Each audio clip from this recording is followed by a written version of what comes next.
Hello everybody. What is today? October 4th, 2022. A Tuesday. That's right, because we do these videos every Tuesday. Today's a little bonkers, a little hectic. I'm sure everybody has those days. It's all good. I'm having mine today. But I've got a good, maybe I'll mention the hecticness at the end. Kind of relates. But I've got a great question from somebody that posted this in the Linchpin private Facebook group. Very genuine, very transparent post, very heartfelt, and I think most people will be able to relate to it in one way, shape, or form, or have a family member or friend who could use it or whatnot. So we'll get right to it. And obviously I'll leave their name out to protect the innocent. But the post was, what would you do? Where would you start? In 2018, I went from 284 pounds down to 204 pounds by doing CrossFit, a running workout, and tracking my macros, usually getting between 2,100 and 2,400 calories. In February 2021, I got off track with fitness. I'm now around 317 pounds. I was 312 recently, just before the wedding. Right now I'm basically filled with work stuff and house stuff from 5 a.m. to 5 p.m. It's my first year teaching in several years, so work is even more draining than I remember. I'm very discouraged with my body and my weight. I want to make changes, I really do, but I'm beyond exhausted. I can't bring myself to stand even for another minute, let alone work out. I know it sounds like a lot of excuses, maybe it is, but I really need to change and get healthier. It just seems like all my efforts are with things that I can't keep up with. What do you suggest is my first small step? What an amazing post, first of all, right? And courageous and heartfelt to just be so vulnerable and open of like, look, here's where I am, really far from where I want to be, laying all my cards out on the table. Help me. So, and of course, kudos and hats off to the Linchpin community. The answers and responses that got posted were phenomenal. But not everyone can see them, so I think this format will also help illuminate some people who might be in a similar situation. So first of all, the struggle is real, right? I don't know what jumped out at you from what I just read, but what jumped out at me is life and work, 12 hours a day right there. 5 a.m. to 5 p.m. Of course you're exhausted.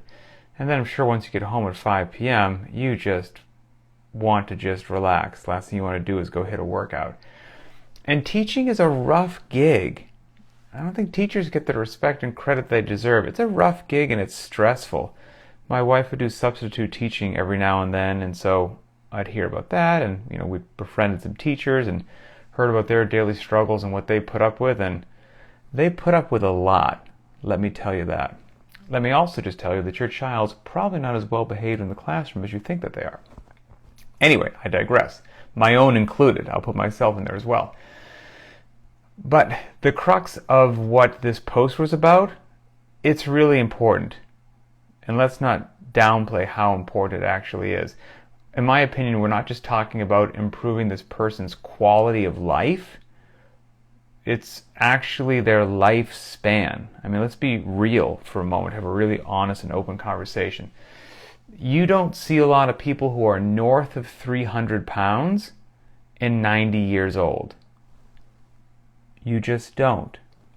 I mean, so this is really a profoundly like life or death kind of, like not just quality of life, but like life or death sort of topic. So the time to act is now, quite frankly. Having a community to lean on, obviously monumentally important. Like I said, this was posted in the Linchpin Facebook group. The answers and support there were fantastic. The recommendations were fantastic. Words are great. Right? You can give somebody good positive words, encouragement, supportive phrases, motivational phrases, inspirational quotes, all of that stuff. Hopefully nobody thinks I'm downplaying those things. But those things are only useful if they actually motivate or lead the person to action. That's what's going to get this individual on a healthier path. Action is going to actually, that's what's going to move the needle. Now, if the proper words, phrases, and quotes fire up that and ignite that, then let's go ahead and do it. So that could be worthwhile, figuring out, what drives and motivates that individual. So with all that being said, now getting back down to the actionable items. Because the question was, what do you suggest should be my first small step? First of all, you can't outtrain a bad diet. You just can't do it. Period. End of story. I covered a little bit of this briefly in one or two podcasts ago where I did that Observations from Disneyland Part 2. It was talked about calories in, calories out, what you burn walking all day long, and all that kind of good stuff. So you can't outtrain a bad diet. Let's start from there. But your diet doesn't need to be perfect. I'll talk about some things that could be helpful here in a second, but I'll also just cut to the chase with where I think people in this situation should go to. I've been in this fitness space landscape for a really long time, and so I don't give out recommendations lightly. So my recommendation for making nutritional changes, seek out E.C. Sinkowski, Eva Claire Sinkowski. She runs Optimize Me Nutrition. She's the one that came up with the 800-gram challenge. You can find her, just do a Google search, go on Instagram for Optimize Me Nutrition or E.C. Sinkowski, and that's exactly where I would start. She gives real talk, real results that work for real life. Kind of exactly the ethos that we have here at Linchpin. Like, no fluff. Let's get to work and get it done. And what she prescribes is also sustainable, which is so huge with regards to nutrition, that whole landscape. I know of so many people that have done fill in the blank with your favorite 30, 60, 90-day thing or challenge or whatever that's overly restrictive. So of course, if you actually stuck to it, you dropped a lot of weight because you cut basically everything out of your life. But it wasn't sustainable. And so of course, everybody just falls back off the wagon. The second that challenge is done, they gorge themselves and they don't stick to it because it's not really sustainable for real life. You check back in with them 6 months or a year later, it's like they never did the challenge. You didn't move the needle at all.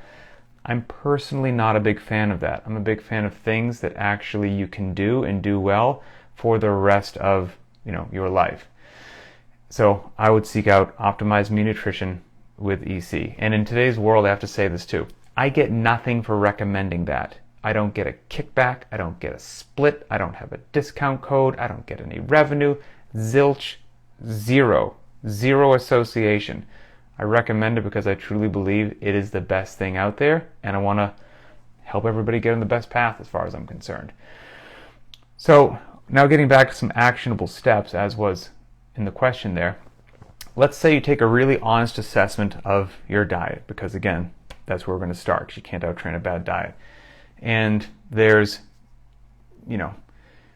they say they're north of 300 pounds at the moment. So there's probably a lot of things that could be tightened up with the diet. Okay, I'm just going to throw a random number out there. So let's say there's 50 things. You make a list that you should eliminate or clean up or do whatever with your diet. Cool. Rank order them. Figure out who's your prime offenders and then start there. And just try to knock that prime offender off the list. Don't even try to knock the top 2 off, or 3 or 4, top 5. That's way too much. It's overwhelming. Identify the prime offender and try to just eliminate that one. And let the other 49 things that you wish that you could correct, don't worry about them for now. And if it's truly rank ordered, depending upon what that first prime offender is, you can really move the needle in a positive direction, potentially, with just that one change.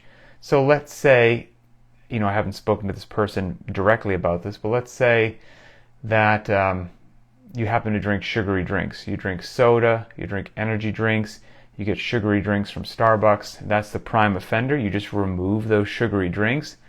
That could be huge, just right there. And so now, what do you do and how long do you do it? Depends on the individual. You do it for as long as it takes until it sticks and it doesn't seem like the world ended. It's okay. You've learned to live with it. And then, and only then, you move on to number 2 offender. And we just play that same patient game with that, and so on and so forth.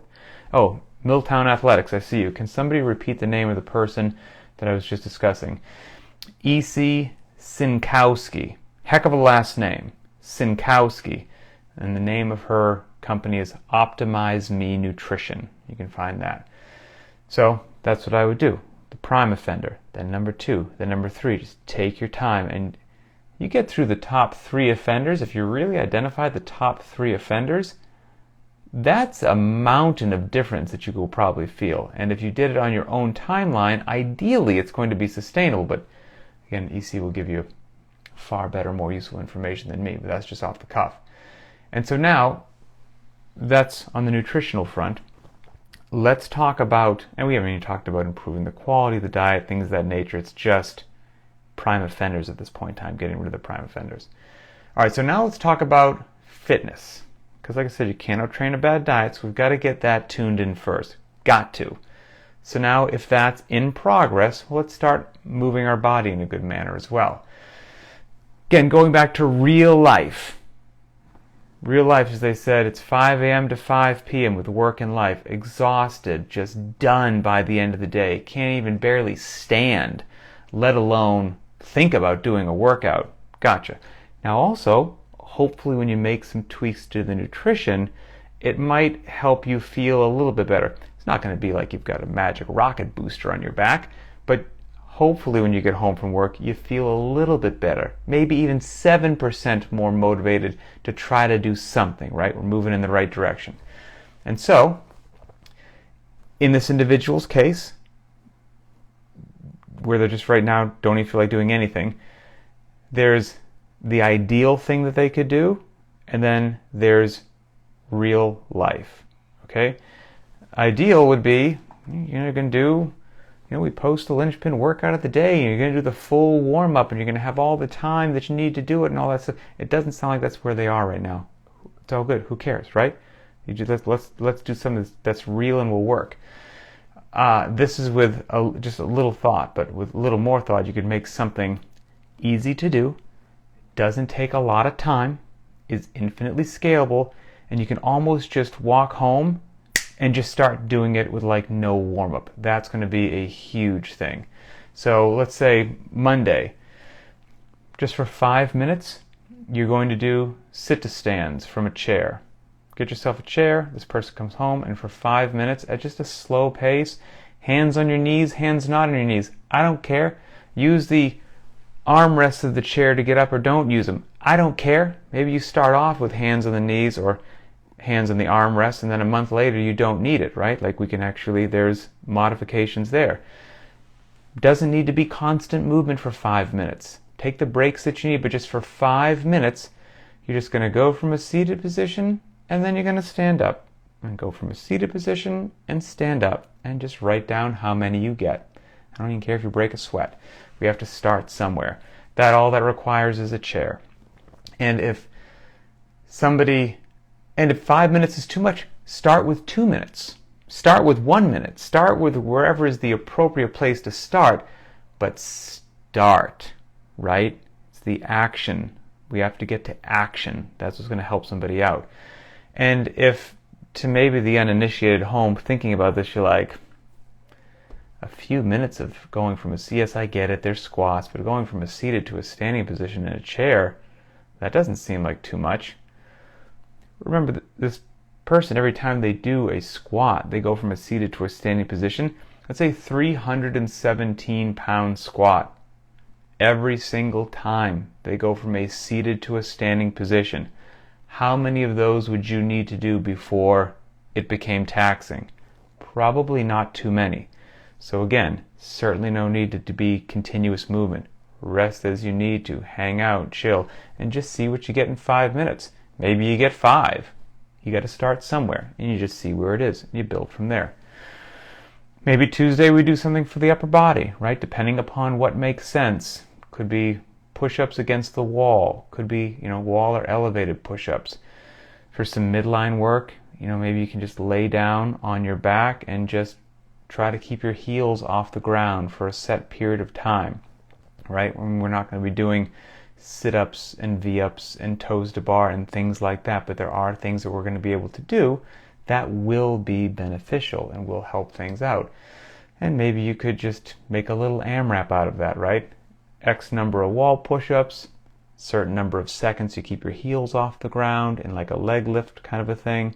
You do that for, however many minute AMRAP is what you can bear when you walk through the door at the end of the night. Super.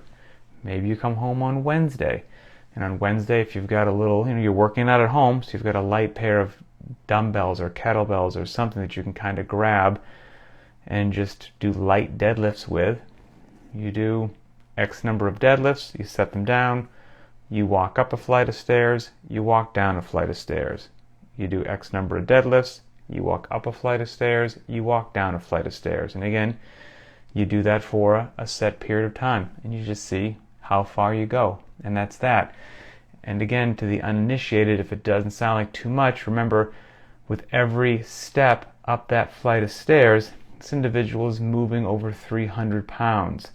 There's a lot of work involved in just what appear to be these simple, for lack of a better way to say it, workouts. But they're simple, not easy, given where this person is on their health and fitness journey. So you could make a little 7-day routine like this, and you want to make it easy to say yes. So when you get home at the end of the day and all you want to do is plop on the couch, you know that, I just got to do 5 minutes of sit to stands. Okay, fine, it's 5 minutes. I don't even really need to warm up. Good, bang, great, now we're getting somewhere. So I would do something like that. Start somewhere that seems kind of easy, low commitment, low time commitment, low level of complexity, and then we build from there. Let's start to actually make it a habit, a good, positive habit. But no matter what, start. That's the important thing. We've got to start moving that needle, and action is what's going to do it. So that's the general gist of it. Hopefully that helps people. Obviously, we could chat about this for a profoundly long period of time, but those general guidelines would be the foundation.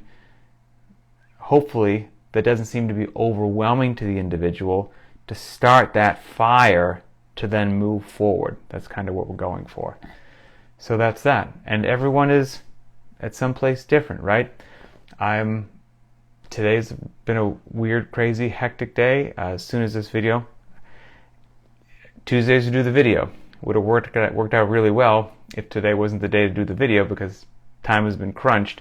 But Tuesday we do the video. So I'm going to shut this video down, and as soon as this is done, my baby has been asleep now for 49 minutes, went down at noon, and I roughly know how long this workout's going to take. 1.5 mile run, a few minutes rest, and then 3 rounds for time of 30 V-ups, 20 burpees, 10 ring muscle-ups. I'm just going to shut this video down, put on my running shoes, and just go out the door and start running. So my intention yesterday, before my day got away from me, was going to be this great warm-up. I'm going to really see what I got on this 1.5 mile run, see where I'm at, give a great baseline, fantastic. That's not how today shook out. So again, there's the ideal that I had in my head, and then there's the real. And so today, the ideal, it isn't going to manifest. The perfect warm-up, the perfect whatever, time went away. Now I'm going to deal with the real.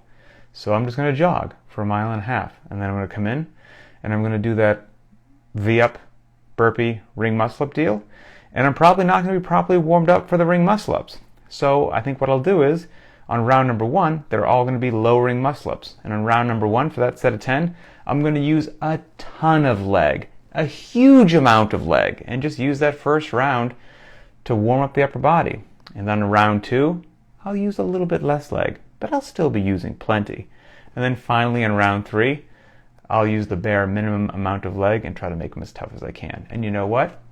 I'm going to be just fine. I don't know where I'll fall on the leaderboard. I don't really care. Fitness will be achieved. This is real life. We're just trying to make it happen. So that's it. Have a wonderful day, and we'll talk later.